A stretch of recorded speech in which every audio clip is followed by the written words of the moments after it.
Welcome to this online interview by Project Cargo Weekly. Our special guest of honor today is Mr. Nicolas Skiadas. He's the commercial manager at Propel Shipping Limited in Athens, Greece. First and foremost, Nicolas, my pleasure to see you here and very welcome to this interview. Thank you very much. The pleasure is mine, Bo. And I'm happy to see you again. Same here. It's been a couple of years as we just discussed. Right. Nicolas, it's not every day we speak to Greece, even it is the cradle of civilization for most of us here in Europe, at least, or the world.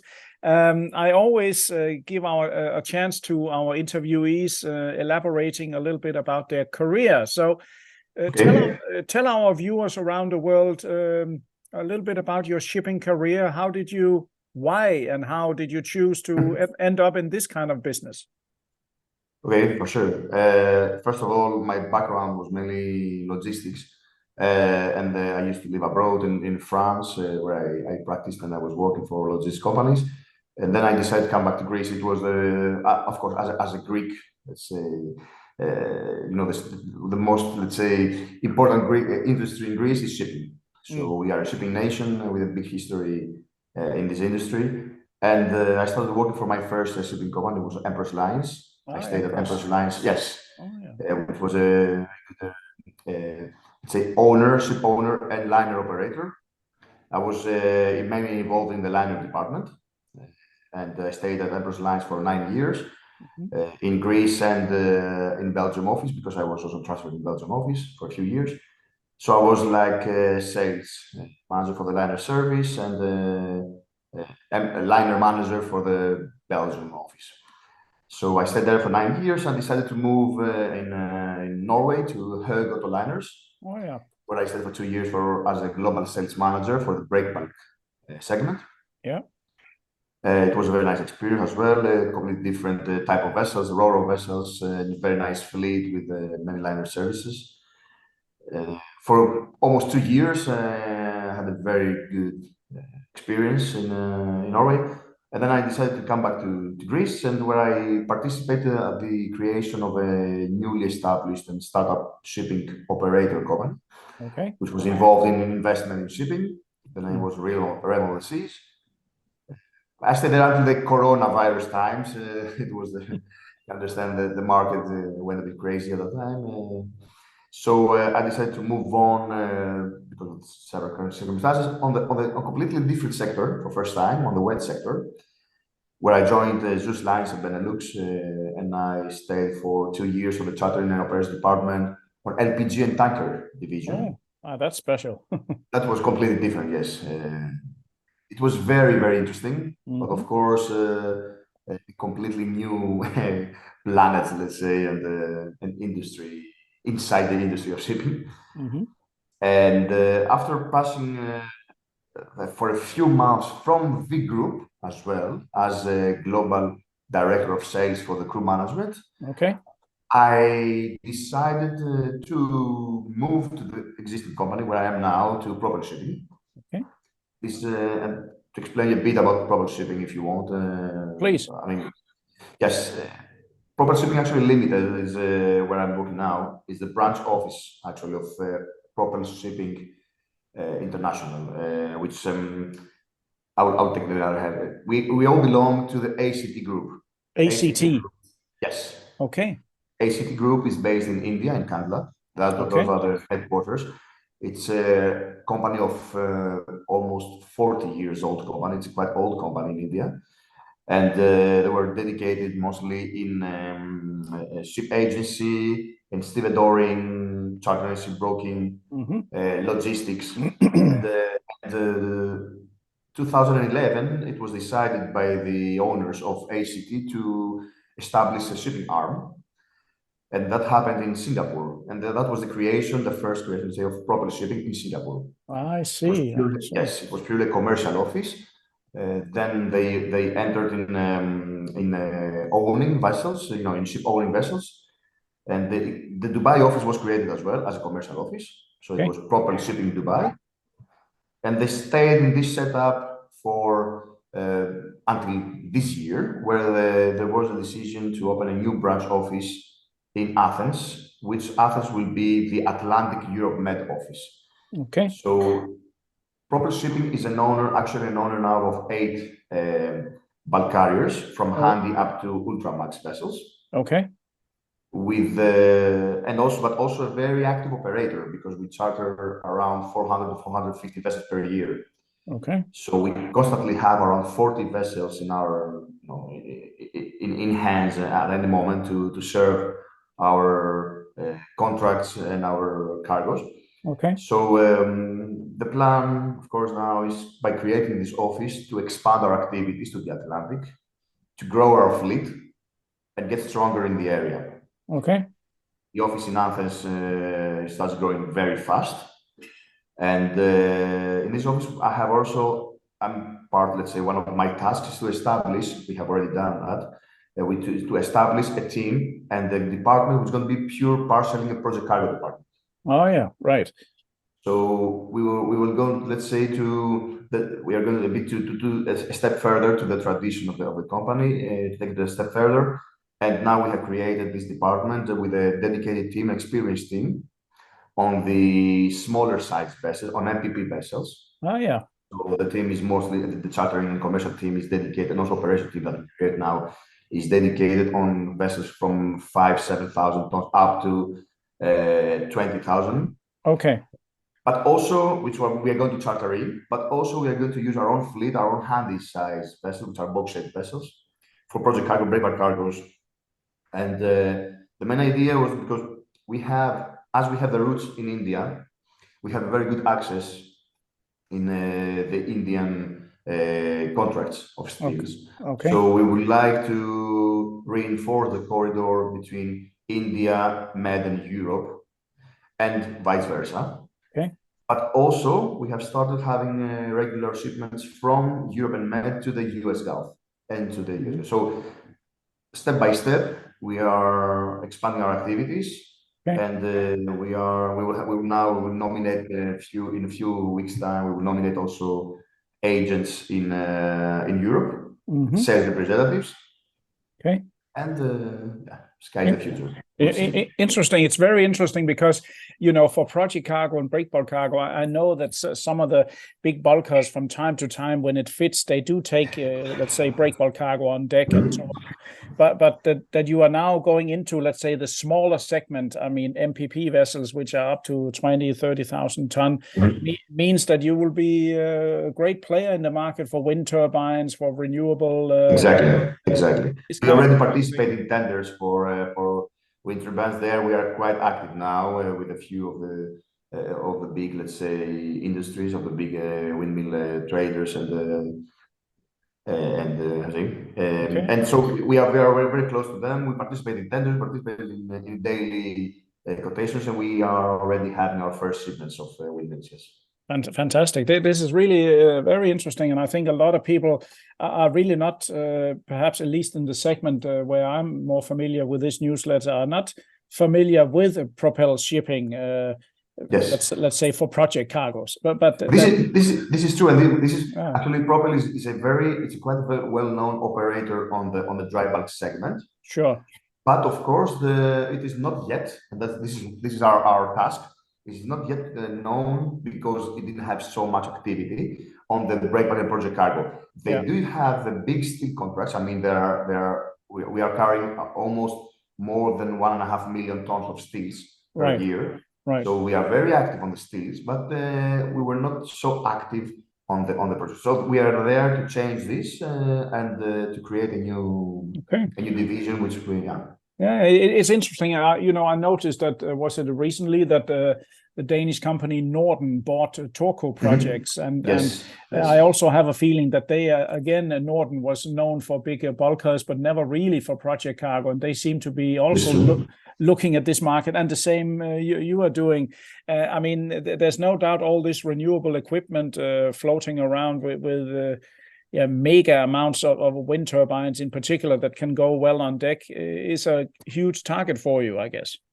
It is. The wind turbines, because of the energy crisis, I think it's a sector which the next years we expect it to grow even faster, even more. And in the same time, of course, we focus not in any kind of projects. I mean, we have the background of that. I have personally worked on this sector for many years. So we are interested also on all the kind of projects and forest products. Yeah. And we try to connect the dots now. I mean, we try to combine the different existing activities of the company with the new experiences and take the step further. So I believe that it is, I mean, there is still future in the break bulk. There are still projects that will have to be carried only on this way. And you see more and more, I mean, it's fascinating because, you know, it starts changing as well. Even you see even windmills being carried in Panamax vessels. Yeah. Supramax vessels, Yeah. Ultramax vessels, which a few years ago you wouldn't see that. No. It's true. I don't know whether you noticed there's a huge development going on in Saudi Arabia at the moment, the new port of Neom in the Red Sea. And it seems to me that some of the huge developments coming out of Asia, it's exactly, they're using your kind of tonnage to load all these projects for that major port investment. Exactly. On deck, and then they have steel in the bottom. So and also we count a lot in India because India is the next place to be, and it's growing enormously. Okay. And I think it's going to be the next China. I mean, it's going to be the new hub of many activities or many projects. So we count this. We have that. We have our the one leg is there already, and we're trying to to put the other one somewhere solid. Okay, and you send out regularly sailing schedules or position lists? Not yet, because we are not yet in let's say on a liner-based service. Right. It's a semi-liner service. Right. So at this stage, what we do is that we are trying to organize everything. As I said, imagine that the Propel Shipping in Greece started 5 months ago, 6 months ago. Okay. We just entered in our brand new offices. You're welcome to come and see us. Of course. And also it's important for us because apart from the project cargo, we are an office here which we want to start having a very good relation with the Greek ship owners. You know, that Greece is one of the, let's say, the heart of shipping, especially on the bulk carriers. Yes. And we are maybe one of the first foreign, especially India, for sure, the first one, foreign, let's say, companies establishing a big office in Greece. So it's we would like to see ourselves as pioneers in something and try to, how say, and try to do this step on the market. And Nicolas, I was just wondering to ask you: you are sure that your surname is Skiadas, is not Onassis, is it? It's no. I wish. Yeah, sure. No, but there's no doubt. I mean, throughout history, I mean, nobody can make profits out of older vessels, shall we say, in the old days anyway, or like Greeks can do. I mean, there's a lot of respect surrounding Greek ship owners. We are not trying to combine, two civilizations and to combine the knowledge of two different. We know very well shipping, and the team here is really good with many years of experience. Okay. And we have also owners of the group and of the company which are very very trustful and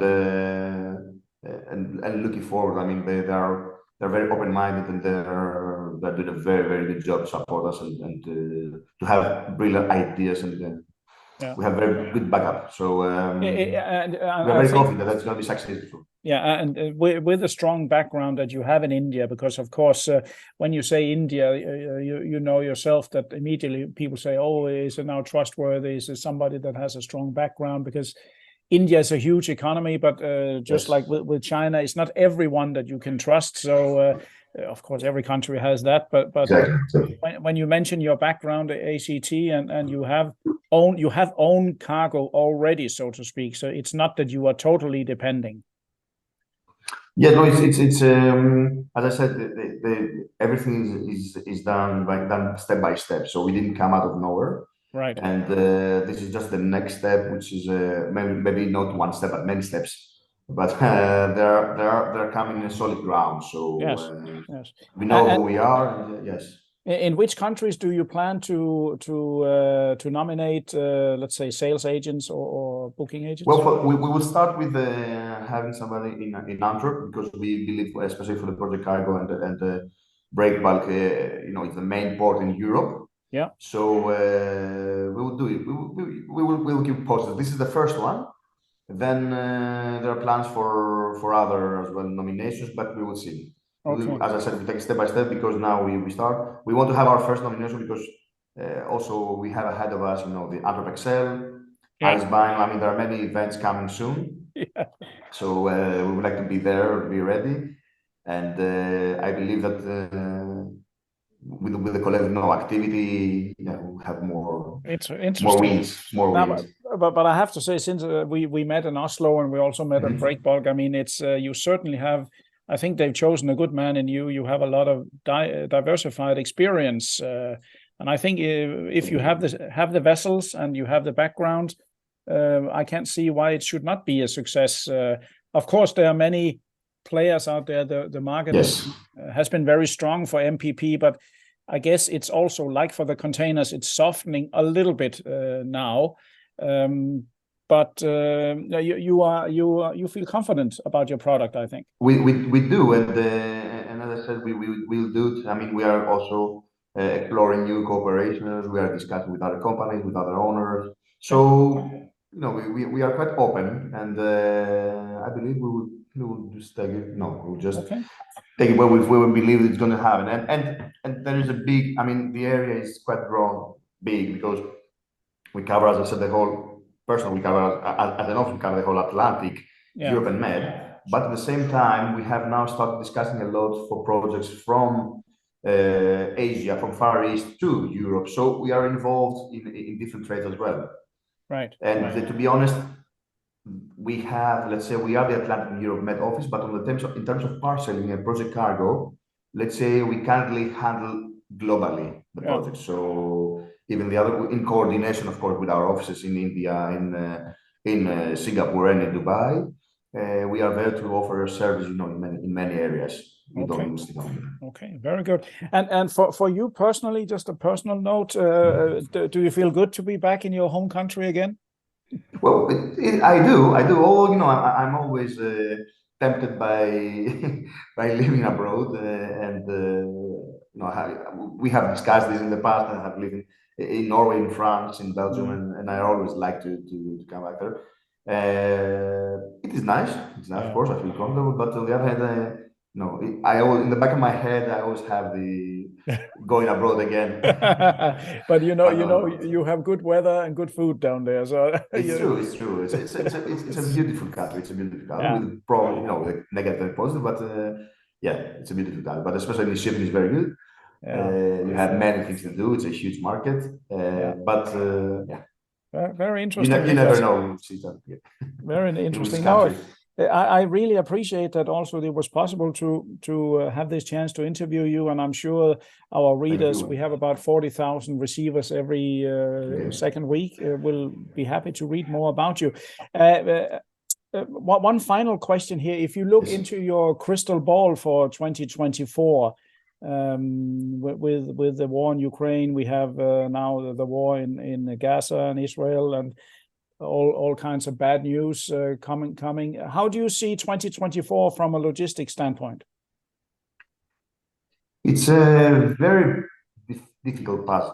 I mean, it's very hard to predict, because honestly speaking, you never know the situation. What will bring afterwards. I mean, it's already a big tragedy for all these countries, and it's hard to predict. I think all this situation came. I mean, especially now the war in Israel and in Gaza, which I don't think it will end up so easy.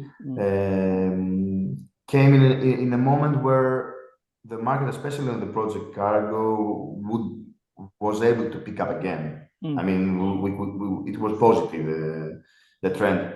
Now having this, I don't know. I don't know how they can end up, because I'm afraid of many parameters which cannot be now. But I believe that it will stay, or it will go a bit worse maybe for the first 6 months, and then I hope that gets better. Yeah. And of course, I think the drive for more green and more renewable will not stop. So it will not stop, for sure. It will not stop. It will not stop. But you never know how this will. I just hope that this will not create even bigger. It will not get to more countries and involve more countries afterwards, because then it's going to be a huge disaster for everybody. As we say, Nicolas. But I stay positive. That we have to, as we say, less politicians, a better business. So maybe. But it's already hard to do. Exactly. Great, Nicolas. I want to say formally many thanks to you for joining this interview. The pleasure was mine. Likewise. And my regards to all of your viewers and to yourself. And I hope to see you in Norway, in Antwerp. Oh, yeah. I certainly expect to be there. And if not, somebody representing me will be. So don't worry about that. Then I would like to say to all our listeners, viewers, and readers from around the world, this was yet another great interview by Project Cargo Weekly. Our very special guest of honor today has been Mr. Nicolas Skiadas. He's the commercial manager at Propel Shipping, a very strong Indian background shipping and operating company he is based personally in Athens, Greece. So do contact him if you have any project cargoes to move. And from me here at Project Cargo Weekly, stay tuned for more interviews in the near future. Thank you.